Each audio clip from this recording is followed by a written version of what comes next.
Hey guys, it's Jessica. I'm a junior here at Clemson University, and I'm here to teach you a little bit about fire safety.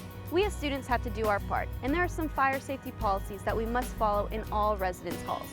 There will be inspections, and if you ignore the rules, you will get referred to the fire marshal and have to complete community service hours. And an even more important reason is to help keep you and your fellow Tigers safe. This is a typical residence hall. Each residence hall is equipped with a sprinkler system, a fire alarm, a fire extinguisher, and a smoke alarm. And remember, it's illegal to tamper with any type of fire safety equipment. It is important to keep your room clear of any obstructions like trunks or suitcases.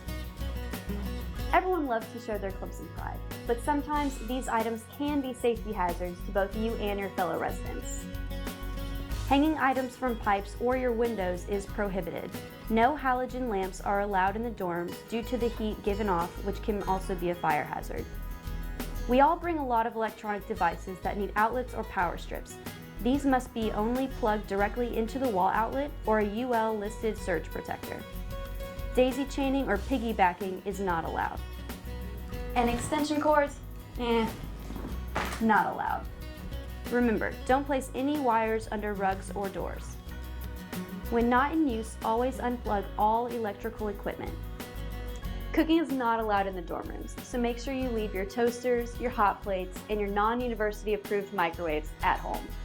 If you have a microwave, it is important not to leave any food unattended, especially microwave popcorn, which can easily set off the smoke alarms. And who wants to hear that at 2 a.m.? It is very important to remember that smoking is not permitted in any residence hall or building on Clemson's campus. It is no place for an open flame, candles, incense, blowtorches. You get the idea. If the fire alarm sounds, the fire department will respond. Use the nearest exit and always know 2 ways to get out of the building. Remember to use stairs, not the elevator when evacuating. Treat all fire alarms as if it were the real thing. Don't hesitate, evacuate. Now I'm going to pass it off to my friend Bradley. All right, guys. So Jess is just giving you a few tips and rules on how to prevent a fire in your dorm room. But let's face it, accidents happen. You may have a roommate, like the guy we just came from, who has violations everywhere, and you may need to know how to put out a fire. And the way you do that is with this fire extinguisher. But remember, campus policy is always to evacuate first. But if you feel safe and feel like you can handle it, you need to know how to do it.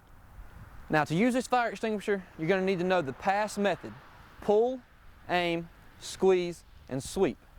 The P is for pull the pin. The A for aim at the base of the fire. The S, squeeze the trigger. And the second S for sweep. All right.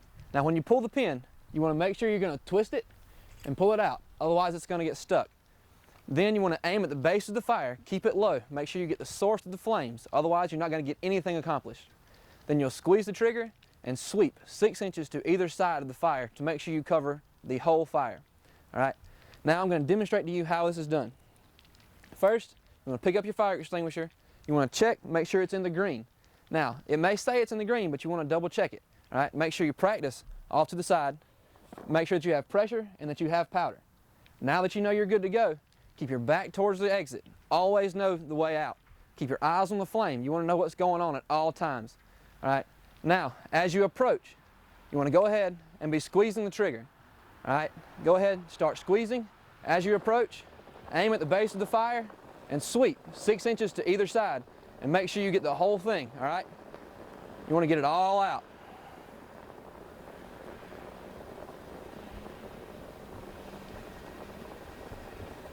Keep sweeping, keep going. All right, when you see the flames have stopped, back away and make sure of what you can see. All right, guys, if you can follow this method, you can keep yourself safe in a dorm room in case of a fire. Keep it safe.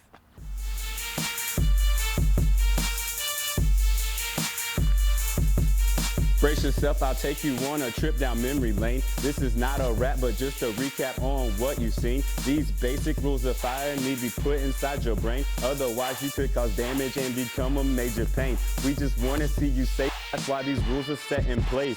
Use only approved microwaves within your living space. Have an evacuation in place. No two ways out in case some things you can do to keep your dorm room safe. But in case there is a fire, hope this video has inspired you to use the 4-step method when time is dire. Pull, aim, squeeze, and sweep. Feel free to pass the method on to any that you meet. Now, I hope we've grabbed your attention, because there's one thing I like to mention. Arson is a felony. Convicted, you will see prison. I doubt you have to worry, because this video served its purpose, unless you didn't pay attention, and if so, then it was worthless. T-Flame, out.